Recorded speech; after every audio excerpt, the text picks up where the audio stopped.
আল্লাহ তাআলার জিকির মানুষের দিলকে জিন্দা করে।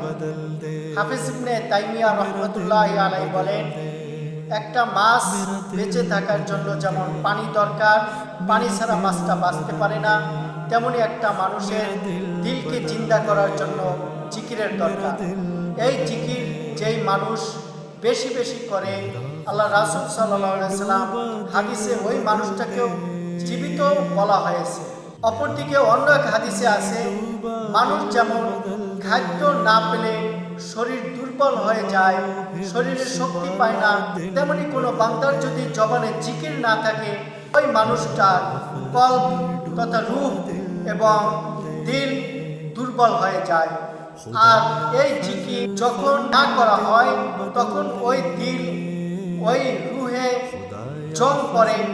আর আল্লাহ রাসূল সাল্লাল্লাহু আলাইহি সাল্লাম বলেছেন, জং হইল গিয়া মরিচা। মরিচা হচ্ছে গিয়ে প্রত্যেক জিনিস যখন ব্যবহৃত হয় না, তখন ওটার উপর ময়লা এবং দাগ পড়ে যায়। তেমনি মানুষের এই অন্তরের ভিতরেও মরিচা পড়ে। আর মানুষের অন্তরের মরিচা হইল গিয়ে খায়সাত ও গাফলাত। একমাত্র আল্লাহ তাআলার জিকিরের মাধ্যমে এই খায়সাত এবং গাফলতের মরিচাগুলো দূর হবে। আল্লাহ তাআলা আমাদের সবাইকে বেশি বেশি করে জিকির করার তৌফিক নসিব করুন এবং জিকির কারণে ওয়ালাদের সোহবত রক্ষা করিয়া চলার মতো তৌফিক নসিব করুন। আমিন।